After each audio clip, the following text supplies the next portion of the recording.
नमस्कार दोस्तों, मेरा नाम विशाल है। स्वागत है आपका मेरे YouTube चैनल प्यासी आत्मा में। आज की कहानी हमारे एक सब्सक्राइबर पंकज ने भेजी है, जो कि पेशे से डिलीवरी बॉय है।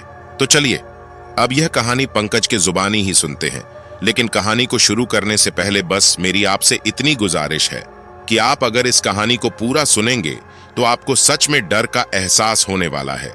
साथ ही अगर आप पहली बार हमारे इस चैनल पर आए हैं तो चैनल को अभी सब्सक्राइब कर लीजिए। ऐसा करने से हमारी और आपकी नजदीकियां बढ़ जाएगी और आगे आने वाली वीडियो आप तक आसानी से पहुंच जाएगी। तो ज्यादा समय ना लेते हुए अपनी कहानी को शुरू करते हैं। नमस्ते दोस्तों, मेरा नाम पंकज है। आज जो कहानी मैं आप लोगों के लिए लेके आया हूं, ये कोई बनावटी कहानी नहीं है, बल्कि मेरे साथ घटी एक सच्ची घटना है। तो चलिए कहानी शुरू करते हैं। मैं झारखंड के एक छोटे से शहर में डिलीवरी बॉय का काम करता था। मैं रोज सुबह वेयरहाउस से पार्सल्स को उठाता और अपने फोन में मैप को देखते हुए वहां से निकल जाता। आज शनिवार का दिन था। मैंने रोज की तरह अपना सामान बाइक पर लोड किया और आगे बढ़ गया। आज का दिन मेरे लिए थोड़ा सा अलग होने वाला था, क्योंकि यह सफर काफी लंबा था। मुझे कुछ पार्सल्स को दूर देहात में भी डिलीवर करना था। रास्ता पहाड़ों वाला था, तो उतार चढ़ाव और तीखे मोड़ भी थे। इसलिए मैंने सोचा कि पहले मैं आसपास के इलाकों में सामान पहुंचा देता हूं और बाहरी एरिया में सबसे आखिरी में जाऊंगा। इससे बैग का वजन भी कम हो जाएगा और कम वजन से पहाड़ों पर चढ़ना उतरना ज्यादा आसान रहेगा। मैं वैसा ही करना शुरू किया, लेकिन मैंने यह नहीं सोचा था कि आसपास के इलाकों में ही मुझे शाम हो जाएगी। शाम तो हो ही गई, लेकिन मैं अपने काम में लगा रहा। अपने शहर का सारा एरिया कवर करने के बाद मैंने जब अपने फोन में टाइम देखा तो रात के 8 बज रहे थे। मेरे बैग में कुछ सामान और बचे थे जो बाहर के गांव के थे। अब मुझे यह तय करना था कि बाकी बचे पार्सल्स के लिए मैं शहर से बाहर दूर देहात में जाऊं या फिर अपने घर लौट जाऊं, क्योंकि रात भी काफी हो गई थी। पहाड़ी क्षेत्रों में 8 बज जाने का मतलब है कि हर कोई अपने घर जा चुका होता है। सभी दुकानें, गली मोहल्ले, बाजार खाली होने लगते हैं। मुझे भी यही लगा कि क्यों ना मैं भी अपने घर लौट जाऊं। बाकी के बचे पार्सल्स को मैं कल पहुंचा दूंगा। दूसरी तरफ मैं यह भी सोच रहा था, मैं अगर कल यह पार्सल लेकर निकलूंगा तो सिचुएशन फिर से आज के जैसी ही हो जाएगी, क्योंकि कल भी मैं इसी एरिया को पहले कवर करूंगा और हो सकता है कल भी आज की तरह यहीं पर रात हो जाए। एक काम करता हूं, 1 आध घंटे की बात और है, आखिरी पार्सल भी दे ही आता हूं। मैंने गाड़ी स्टार्ट की और उस शहरी इलाके से बाहर निकल गया। ठंड बढ़ने लगी थी। रास्ता सुनसान हो चला था।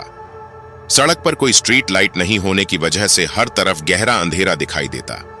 ऐसे में केवल मेरे बाइक की हेडलाइट ही थी जिससे मैं आगे कुछ देख पा रहा था।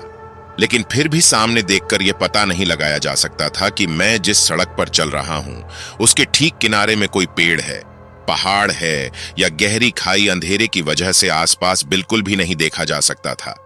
करीब आधे घंटे बाद मैं शहर से काफी दूर आ चुका था। इस वक्त मैं काफी ऊंचाई पर था।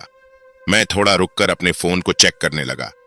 ऊंचाई पर नेटवर्क कमजोर था, लेकिन फिर भी मैं मैप देखते हुए समझ गया कि गांव कुछ देर में आने ही वाला है।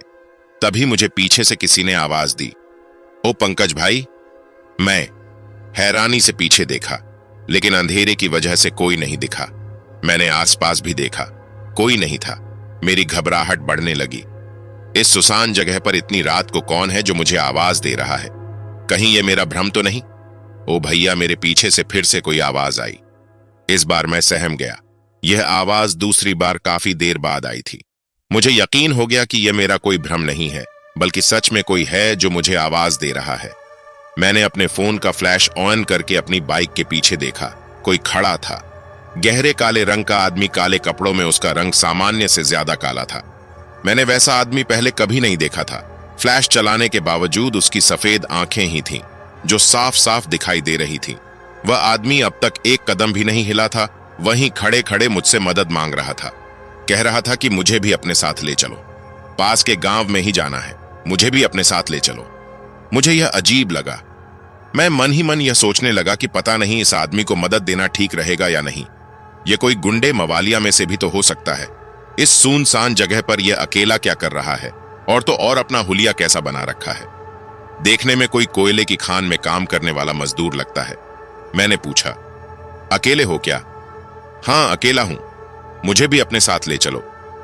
मेरा बैग लगभग खाली था। मैंने अपने बैग को आगे करते हुए कहा, ठीक है, आओ पीछे बैठ जाओ। लेकिन वह आदमी अभी अपनी जगह पर खड़ा रहा। मैं फिर बोला, जल्दी करो, देर हो रही है। कोई भी जवाब नहीं आया। मैं उसे देखने के लिए जैसे ही पीछे मुड़ने को हुआ, अचानक उस आदमी की आवाज बिल्कुल मेरे पीछे से आई, मुझे भी अपने साथ ले चलो। इस आवाज से मैं चौंक गया। जब मुझे महसूस हुआ कि वह आदमी मेरे पीछे बैठ चुका है, तो मैंने अपनी गाड़ी आगे बढ़ाई। गाड़ी ढलान से भरे रास्ते पर आगे बढ़ने लगी। इस वक्त ठंड इतनी बढ़ने लगी कि जैकेट पहने होने के बावजूद मुझे कपकपी आ रही थी। रास्ते में चलते हुए हम दोनों बातें करने लगे।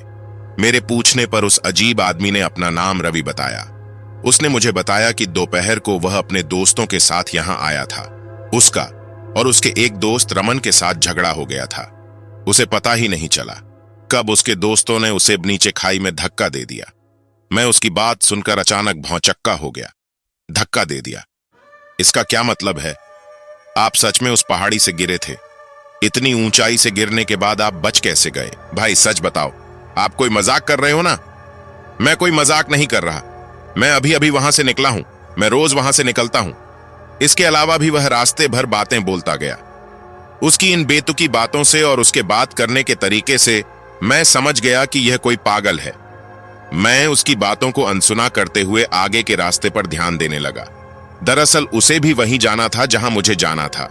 आगे रास्ते में ही किसी जले हुए चमड़े या मांस की बदबू आ रही थी, जैसे कोई मरा हुआ चूहा जल रहा हो। इससे मुझे इतनी परेशानी हो रही थी कि मैं किसी भी समय उल्टी कर देता, लेकिन किसी तरह खुद को संभाले रखा।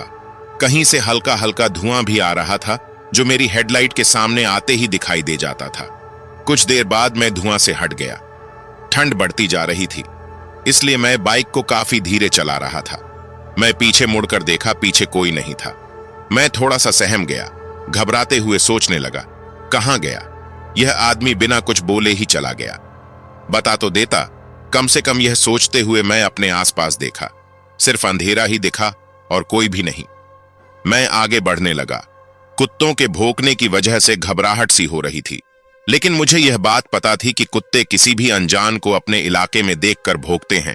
खासकर रात के समय। अब मैं उस जगह आ चुका था जहां मुझे पार्सल को देना था। मेरे मन में था, इतनी रात में यह लोग क्या सोचेंगे कि डिलीवरी बॉय यहां क्या कर रहा है। ठंड भी काफी ज्यादा है। जल्दी से काम खत्म करके यहां से निकलता हूं। उस वक्त रात के 11 बजे हो रहे थे। गांव में कुछ घरों की बत्तियां जल रही थीं। उसकी वजह से आसपास की जगह झलक रही थी। मैंने एक घर के सामने अपनी गाड़ी रोकी। वहां मैंने दो विचित्र घटनाएं देखी। एक तो यह कि गांव में एक ऐसा परिवार था जो मेरा इंतजार में ही बैठा था, और दूसरा यह कि उसी परिवार के पड़ोस में किसी के मरने पर मातम हो रहा था। गाड़ी पर बैठे बैठे ही मैंने पूछा, रामलाल के नाम से एक पार्सल है। मैं ही हूं, रामलाल। वहां खड़े लोगों में से एक आदमी आगे आता है। मुझे तो लगा था कि यह पार्सल कल आने वाला है। अच्छा हुआ आप आज ही आ गए। काफी थक गए होंगे, आप बैठिए, थोड़ा पानी पी लीजिए। मैं थोड़ी जल्दी में था, इसलिए मैं बोला, पूछने के लिए थैंक यू सर, लेकिन मैं थोड़ा जल्दी में हूं। इतनी रात को मुझे इसलिए यहां आना पड़ा क्योंकि कल मुझे काफी काम है। अभी 11 बज रहे हैं। मुझे अपने घर पहुंचने में भी करीब 1 घंटा और लगने वाला है। जैसे ही आप पेमेंट करेंगे, मैं यहां से तुरंत निकल जाऊंगा। रामलाल पूछा, कितने हुए? मैं बोला, सर 1000। रामलाल का परिवार पीछे खड़ा था। वह पैसे निकालकर गिनने लगा। मैं उस आदमी से जिज्ञासावश पूछा, यह आपके पड़ोस में कुछ हुआ है? क्या इतनी भीड़ क्यों है यहां? रामलाल पैसों के नोट गिनते गिनते रुक गया। अरे भैया पूछो मत, हमारे पड़ोसी का बेटा था रवि, 1 महीने पहले गायब हो गया था। पुलिस बहुत छानबीन की, लेकिन कुछ भी पता नहीं चला। आज सवेरे गांव का ही एक आदमी नीचे खाई में गया था। वह नीचे एक सड़ा हुआ शव देखा। फिर सवेर होते होते पूरा का पूरा गांव ही वहां पहुंच गया। पुलिस जब आई तो पोस्टमार्टम में पता चला कि वह तो रवि है। उसकी मौत 1 महीने पहले ही हो चुकी है। तब से उसके पूरे परिवार का रो रो के बुरा हाल है। अभी शाम को ही अंतिम संस्कार हुआ है उसका। मैं इस बात से हैरान होते हुए पूछा, क्या वह शमशान रास्ते में ही है? रामलाल कहता है, हां, अगर आप दिन के वक्त आते तो वह रास्ते से ही दिखाई देता है। आप रात में आए हैं, इसलिए आपको नहीं दिखा होगा। मैं समझ गया कि वह रास्ते का धुआं और वह बदबू उसी शमशान से आ रही थी। अचानक घर के अंदर से किसी के तेज चीखने की आवाज आई। पूरा परिवार भागते हुए अंदर गया। मैं भी इस चीज से डर गया। अंदर एक आदमी सीढ़ियों से सिर के बल गिर गया था। आंखें खुली हुई थीं। रमन, रमन, क्या हुआ तुझे? उठ रमन, लगता है बेहोश हो गया है, कोई डॉक्टरी में ले चलो। रामलाल घबराते हुए बोला। तभी उसकी मां बोल पड़ी।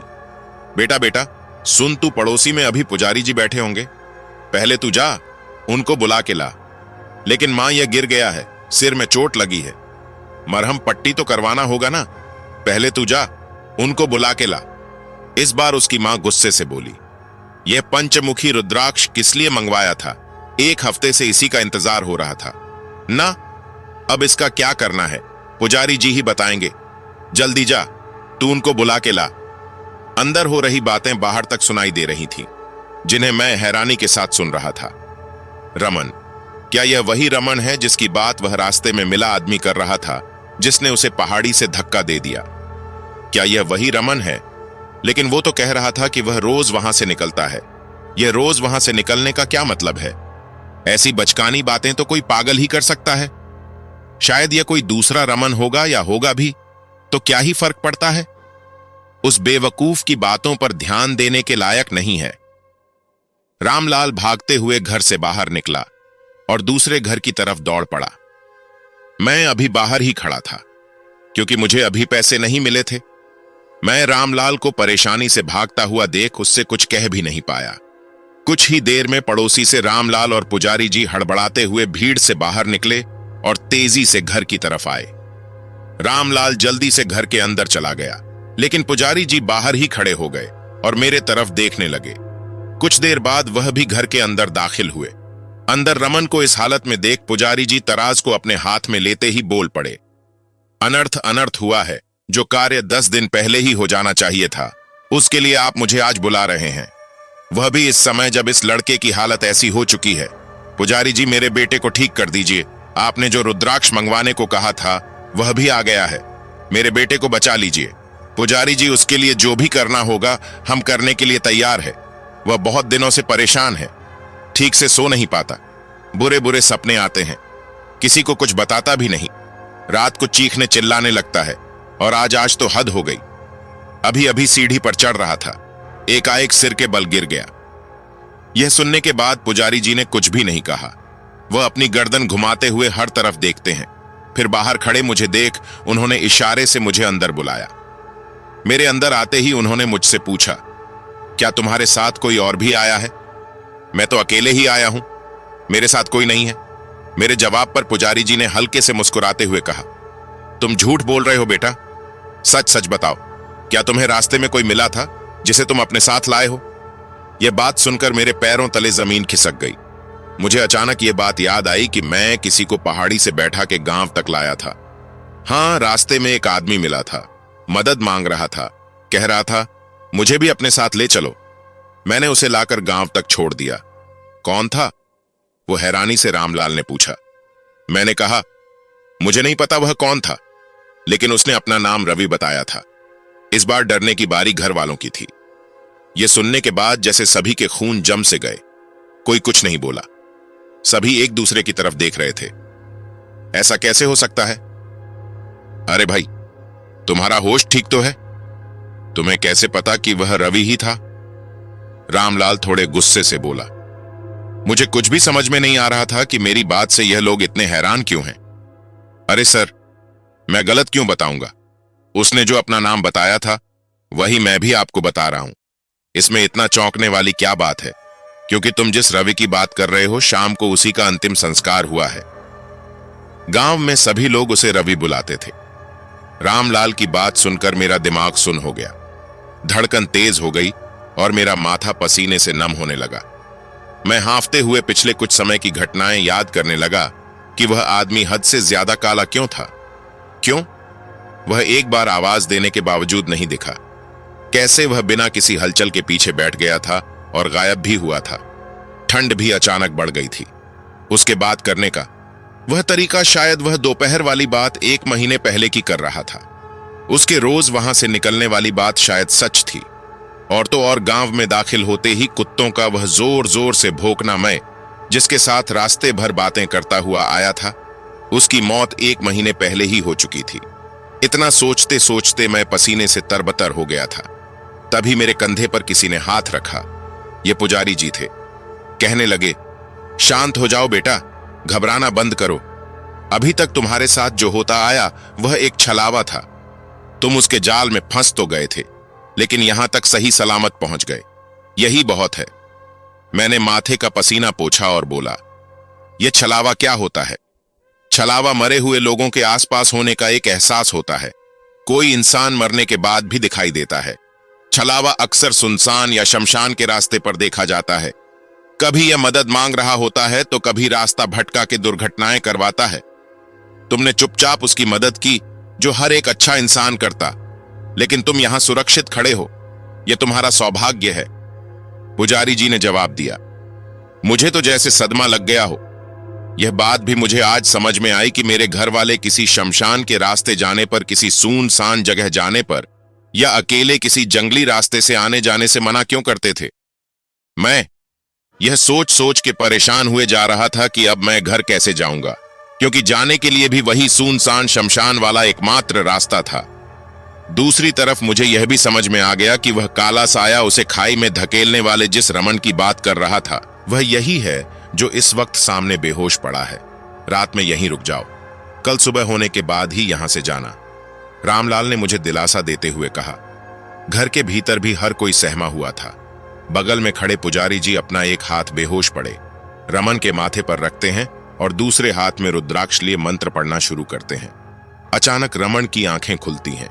उसने पुजारी जी के हाथ में जोर से मारा, जिससे रुद्राक्ष के बीज हाथ से छूट गए और फर्श पर बिखर गए। रमन तेजी से चीख मारता है। उसकी चीख ने सभी का कान सुन्न कर दिया। कुछ ही देर में रामलाल के घर के बाहर भीड़ इकट्ठा हो गई। उस भीड़ को वहां से हटाने के लिए रामलाल बाहर गया। रमन का शरीर अब अपने आप अकड़ने लगा था। उसकी आंखें बड़ी बड़ी और लाल हो चुकी थीं और जुबान बाहर आने को थी। यह मंजर देखकर मेरा दिल दहल गया। मैं किसी मूर्ति की तरह दीवार से सटकर खड़ा सब कुछ देख रहा था। इसका हाथ पांव कस के पकड़ो, इसे यहां से हिलने मत दो।